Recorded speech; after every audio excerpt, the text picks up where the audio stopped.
A life is tragically stolen in an instant. The driver, thinking he'd committed the perfect crime, simply vanished. The only clues left behind was a chaotic field of debris and a victim thrown more than 120 feet from where she stood. With no witnesses who could recall a license plate, the case looked like it was destined to go cold. But the killer didn't realize he was taking a piece of the crime scene with him, a roadmap to his own downfall, embedded in the spiderweb of his shattered windshield. On the evening of April 29th, 2024, 20-year-old Ellie Sims was doing everything right. A sophomore at Florida State University, she was near campus, crossing the street at a designated intersection. Her family described her as a picture of caution. She wasn't on her phone, she wasn't running, she had pressed the walk button and waited for the yellow flashing lights to activate before she even stepped into the street. She was exactly where she was supposed to be, a student walking near her university on a Monday evening. But that ordinary moment was about to turn into an unimaginable tragedy. Out of nowhere, a Nissan Altima, driven by Willis Trueblood Jr., came speeding down the road. According to witnesses, he was going so fast that he had to swerve around other cars that had already stopped for Ellie. But he didn't stop. The impact was catastrophic, and Ellie Sims was killed. Trueblood didn't just keep going, though. Witnesses saw him stop his car for a moment, look back at the young woman he had just hit, and then makes a conscious decision. He hit the gas and sped away, leaving her to die on the pavement. He thought he'd vanished, but he couldn't escape the evidence. As he fled, he was forced to stare at the road through a windshield that had been violently shattered by the impact. What y'all need? No pulse? No. You got more gloves? We're gonna have to get more units in here to block this off and start interviewing these witnesses. No pulse and she's not breathing. Did anybody see what happened? 315, come and see. You need me to anything? She just left. We got Get there, let's get it shut the girl who hit her? No, the girl who saw everything happen. Did anybody get her number or anything? No one knows who. I don't know. Taylor Day. You seen what happened? Okay, did you get a tag number or anything? Vehicle? It was a white, like that size car. SUV? White SUV? Which way was it? It was either white or silver. Leave out the session of the And then signal like, for. that light, it completely Copy. just. She flipped over the top of the car, rolled backwards, and it kept going. Okay. Did y'all see what happened? Did y'all see what happened? Y'all know her? I turned right. I was wondering why those cars weren't moving, so I literally turned right and saw it. She got hit by a car. It was a black SUV. It was a hit and run. You seen the car? Because they saying it was a white one. I thought it was black. Which way it turned? There was another kid that said black. 395. Bring a lot of people out. This is a hit and run. Our suspect vehicle is not on the scene. We're trying to get that information now. I need a couple more units here to start trying to grab these people, see if we got any witnesses for this and put out a bolo. We getting two different descriptions of the car. That girl, that's her silver car right here. She's saying it was a white SUV shaped like this, and the other kids are saying that it was a black SUV. But it made a Real time? It made a southbound turn on. Where are the witnesses? We don't have any, but Real time, are you on Southeast? That's 10-4. So it's police confirm the vehicle description FSU is putting out blankets. So we got one that's in a white SUV, the approximate size or maybe shape as a that Mazda smaller SUV, white in color. 46, white SUV, Mazda shape. 395. Did you get 14 about a black SUV as well, or just that white one? simple. Some of them were saying a black SUV as well. Two people at least said it was a black SUV. Real time, did you copy that? We're getting conflicting. Some are saying black, some are saying Hey, can I get your information? You gotta get it? Blue shirt man. 46, reviewing footage in the area. All right, what you got? I just saw it, and I saw the car drive, and I heard it hit her. I'm pretty sure it was a gray car. Gray? Yeah, I'm pretty sure. It was a bigger, like an SUV. Gray SUV, I think. Where were you standing at when you saw this? I was walking down that street. And you just saw it come flying by? Yeah. Yeah, that's Did you say you were right behind us? Oh yeah, I was right behind you guys. Did y'all see it as well?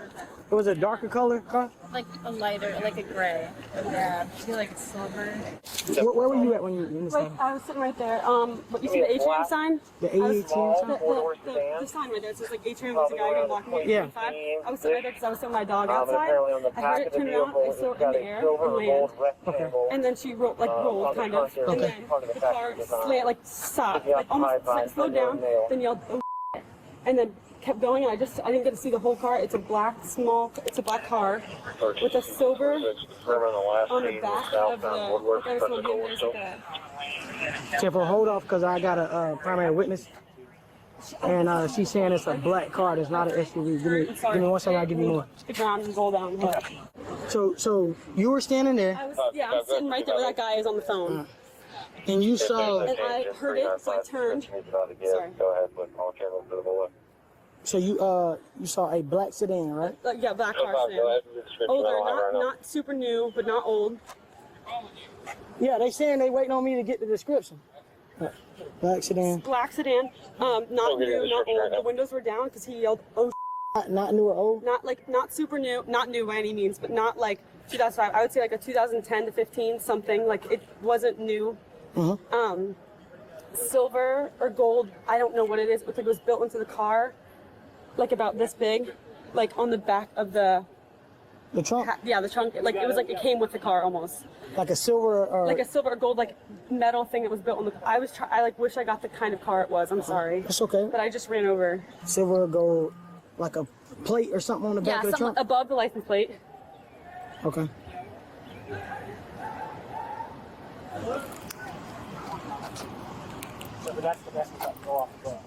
All right. Did you see the driver? No, The voice doesn't sound like a man. it was a man. They said, well, somebody said, oh, because I heard it, and then they sped off immediately. Sped off Okay. And which way they went?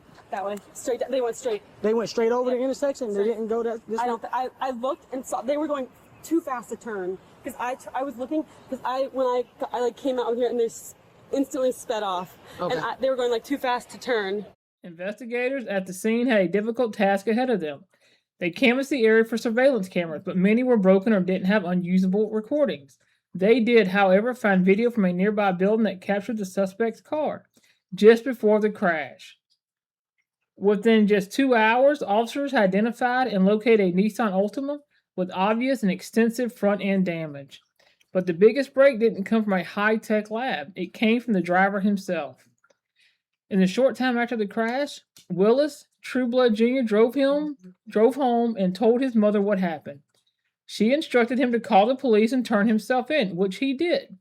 He surrendered to the Tallahassee Police Department a short while after the accident. The driver who fled was cornered, but just by the approaching police, but by a car so damaged it was impossible to hide. The interrogation that followed revealed a story not of panic but of chilling indifference.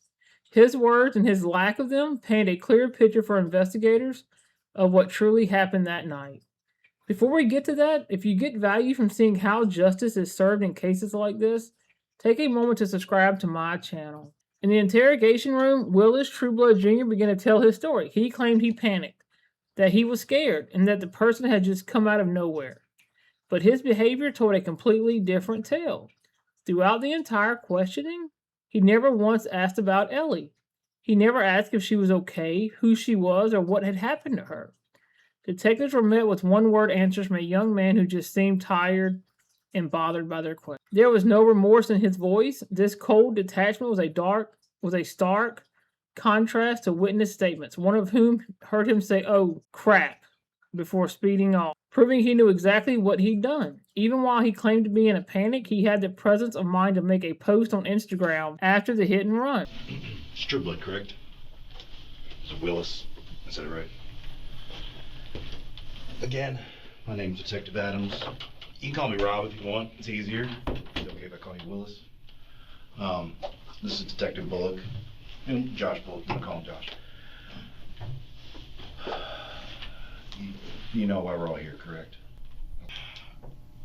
I understand there was an accident. Okay. I need to get your side of what happened, because what we see is just what we see. at the scene of the accident. And without your side of it, we don't have a whole story. Does that make sense? Yes, sir. Can you kind of give me an idea of where you were, what was happening? I know, around the time, I know it was like 5 or 6 o'clock traffic, I don't know, but I just know it was a bunch of traffic, and the sun was definitely beaming my way. I had my thing down so I can be able to drive. Like a visor? Yes, sir. Okay. So I'm coming down like a little hill-ish. It's like a good little hill, so wherever Florida State is, it's 2 different sides. Like, if I'm in the middle, like it's a street. I don't know what side of Florida State that is, but I know it's stores over here and stores over there. Do you remember the name of the street? No, sir. Okay. But it's like the Civic Stadium, whatever that is, it's okay, right before that. Like, up there somewhere, all the people be over there. Okay. Do you remember it was a 2-lane road or a 1-lane road? It was a 2-lane road. No, I mean like there's a traffic going both ways. Like traffic going going one way. Only going one way. Okay. So basically, I'm coming down, and I see the light up there. I'm trying to look as best as I can. I see other cars going, so that's notifying me that I'm still able to go before I get to the light, because I have to switch lanes to get over. And one time I look to see what's like my mirror to see who's beside me for me to switch lanes. I just boom, just you feel me, just boom, the car. She just hit the car. She hit the car? Yeah, I didn't even see her coming. Like everything, it just happened so fast. I didn't see her coming. I didn't know what to do. So I just left. Okay. Went somewhere I could have been charged with phone and call home. Why did you leave? Because I was panicking. I didn't know what to do. Okay. I was really scared. I started shaking. I was feeling hot, and I didn't know what I was just, I don't know. I just left. I had to leave. I was scared, bro. I was scared. Have you ever been in trouble before? Not like this. Any just little things or? Yeah, at school, I got in trouble at school with a police officer, but it was like not on, like during school, you feel me? It was during like an event or something like that, so. And you are 18, correct? Yes, sir. Okay. Okay, so after the accident happened, we go through, like, where did you go? The first thing you said you called your mom, right? Yes. Okay. First thing I could do was go to my friend's house and call mom. That's the only thing I could do first. And where was that at? Where I got it from, Holden Street. On Holden Street? Yes, sir. Okay, sorry. I got called from the house, so I wouldn't. Well, whoever came and got me, they the Liberty Street. That's where they picked me up from. They came and got me from over there. Okay. And what's their name? I don't know the officer name. No. Your friend, you said. Oh, his name. Yes, sir. Do you know his name, or is that his last name? No, his last name. How do you know him? We went to school together. Where'd I y'all go? graduated last year. He's still in 12th grade. Okay. Where'd y'all go to school? Lincoln. Okay.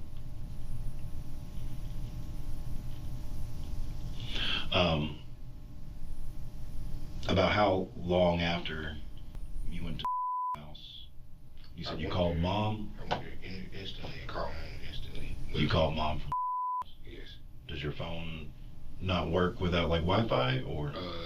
It depends. Like the service I have, it be iffy. I got straight talk, so it be iffy depending on where I'm at. Okay. Sometimes it works, sometimes it won't. Okay, so you called your mom, and I don't. And she came and got me. Like she came there, sat and waited for everybody to come. Basically. What was going through your mind during this time? Only thing I can really think about is where did she come from? Literally, where did she come from? All I seen was sun and road. That's it. Okay. That's all I could see. I didn't even know how she even got there. I don't know. It still got me shaking. I don't know what to do. Yeah, no, it's a traumatic event. Out of nowhere. Yeah. Out of nowhere. What, do you remember, I know this is, probably might be a little hard, but do you remember how fast you're going? I wasn't going over 30, I know that. Okay. I wasn't going over 30. I was slowing down to switch lanes. And you said there was traffic. I seen 2 cars in the left lane where I was going to switch to get behind. Okay, so you're in the right lane. The right lane, which is I guess the northernmost lane, and you're trying to turn. I'm trying to turn left, yes. Where were you coming from?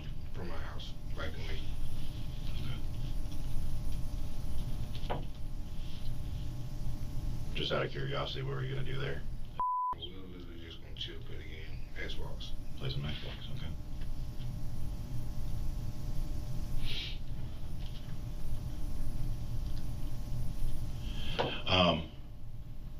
after you got house, you said you called your mom. Did you look at the car?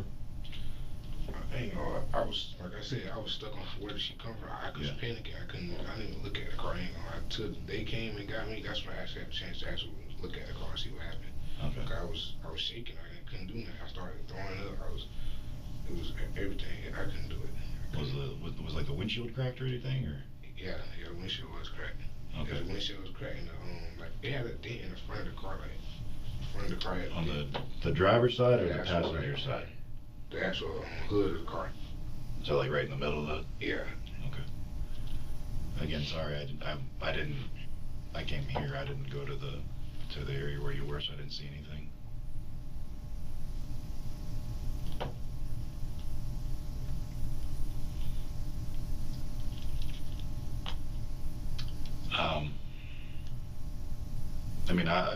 I really appreciate you being completely honest with me, and I think you are being very honest with me.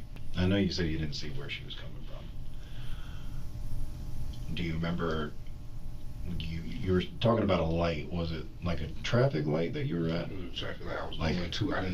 I wasn't able to make it to the traffic light because I hit it before. Okay. Like where I was coming from, like.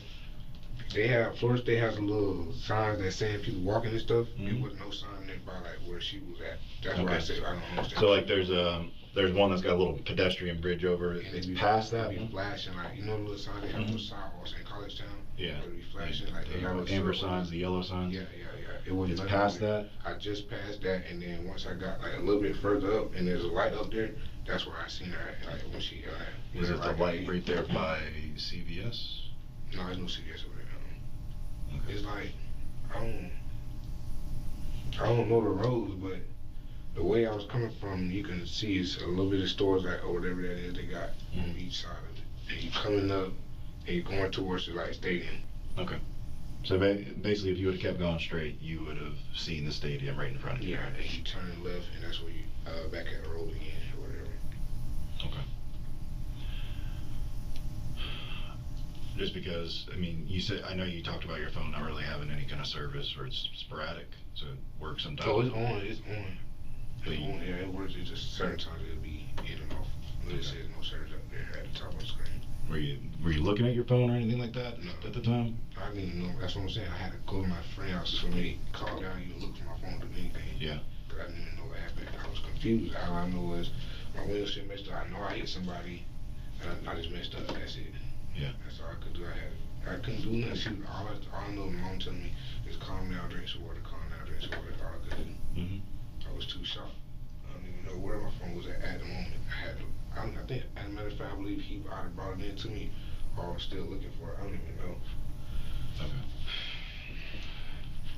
So just to give like a rundown from what I understand that what you're saying, you're coming from your house, which is on Viking Way, right? Yes.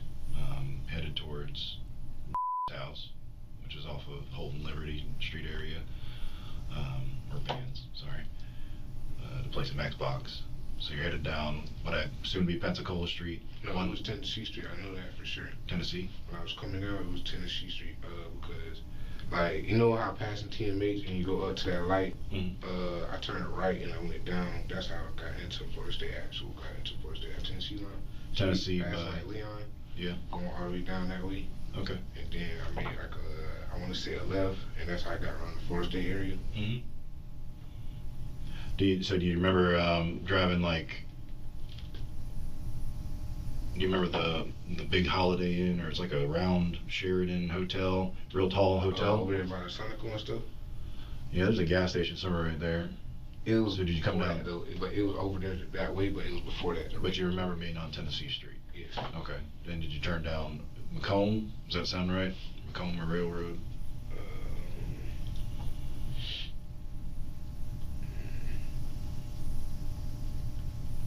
I'm sorry. I know that the streets are confusing. I don't know who came up with the streets here, but I find myself getting lost from time to time too. All right, so down Tennessee, and then you come down to, you said the Civic Center there? Around there? Yes, sir. And it's the one-way road? It's literally... But it's 2 lanes? Yeah, 2 lanes. But it's a one-way road going straight down. Okay. And then eventually it heads out towards the football stadium. Yes. Okay. So you're driving down the roadway. You said there's some traffic. Yeah. But would you describe it as like heavy traffic? But I could see the two cars in front of me. That's why I said traffic, because I knew there's two cars on the left of me and the cars coming behind me. Yeah, so there's the two cars, and they're in the left lane, you said? Yes. Okay. Visors down. You listen to the radio or anything? You know, my radio was broke, so it was not running the radio in there, so. Okay. And after the accident, first thing is just to continue to go. I slowed down to stop, but then I kept panicking. I just had to go. I didn't know where the phone was, anything that I needed to stop, just stay still. So I went to the closest place I could think of. Which was? Yes. And then you called mom. Yes. Because he fled, True Blood wasn't charged with causing Ellie's death, but was leaving the scene of a fatal accident. The state offered him a plea deal for a sentence of 6 to 15 years in prison, but he rejected it. Instead, he took a huge gamble with an open plea, admitting his guilt and leaving his fate entirely in the judge's hands. He was hoping for a sentence below the state's minimum offer. During the sentencing, Ellie's family delivered powerful impact statements. They spoke of a young woman who did everything right, whose life was stolen by a driver who did everything wrong. They pointed out the one damning fact that showed he knew exactly what he was doing. We knew he had this knowledge because Willis Trueblood Jr. looked through the windshield shattered by my daughter's body. The entire time he drove away. The judge, having heard everything, made his decision. Willis Trueblood Jr.'s gamble did not pay off. He was sentenced to 8 years in prison. A driver who made the selfish and cowardly choice to run was brought to justice. He couldn't hide from the truth, because for every second he drove away from the scene, the horrifying evidence of what he had done was staring right back at him through his own shattered windshield.